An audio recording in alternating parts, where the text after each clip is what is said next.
இடைநிலை ஆசிரியர்கள் சம வேலைக்கு சம ஊதியம் வழங்கப்படும் என அதிமுக ஆட்சி பல ஆண்டுகளாக போராடி வருகிறார்கள். இப்ப சொல்ற அவர்களுக்கு காலமுறை ஊதியம் வழங்கப்படும் என்ற வாக்குறுதியை இந்த தேர்தல் அறிக்கையில குறிப்பிட்டிருக்கிறோம். ஆசிரியர்கள் அரசு ஊழியர்களின் காவலராக இருந்தவர் நம்முடைய தலைவர் கலைஞர் அவர்கள். அந்த தலைவர் கலைஞருடைய மகன் ஸ்டாலின் இருக்கிறேன், நீங்கள் கவலைப்பட வேண்டாம். திமுக ஆட்சி அமைந்தவுடன் நிச்சயமாக உங்கள் கோரிக்கைகள் அனைத்தும் நிறைவேற்றப்படும் என்ற உறுதியை நான் தெரிவித்துக் கொள்ள விரும்புகிறேன்.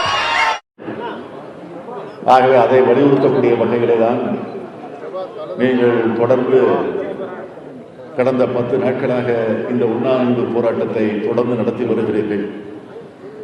ஆகவே எதிர்க்கட்சி தலைவர்கிற முறையில் நான் உங்களை எல்லாம் சந்தித்து இங்கு ஆறுதல் மட்டுமல்ல உங்களுக்கு பக்கபலமாக இருப்போம் என்ற உறுதியை எடுத்துச் சொல்வதற்காகத்தான் நான் வந்திருக்கிறேன்.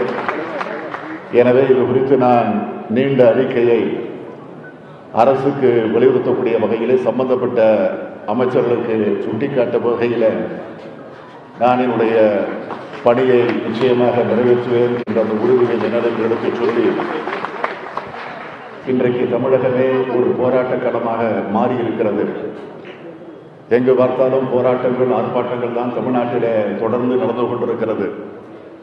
நாளொரு மேனியும் பொழுதொரு வண்ணமும் என்று சொல்வது போல நாளொரு வண்ணமும் பொழுதொரு வண்ணமுமாக போராட்டங்கள் ஆர்ப்பாட்டங்கள் உண்ணாவிரதங்கள் இதுதான் இன்றைக்கு இந்த ஆட்சி நடந்து கொண்டிருக்கிறது.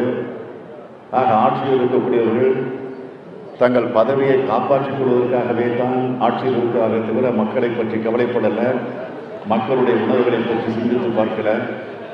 அதில் குறிப்பாக 10 நாட்களாக போராடி கொண்டிருக்கக்கூடிய உங்களை பற்றி சிந்திக்காத இந்த ஆட்சிக்கு நான் நிச்சயமாக எதிர்க்கட்சி தலைவர்கிற முறையில் உங்களுடைய உணர்வுகளை நான் வெளிப்படுத்துவேன், அறிக்கையின் வாயிலாக சுட்டி காட்டுவேன்.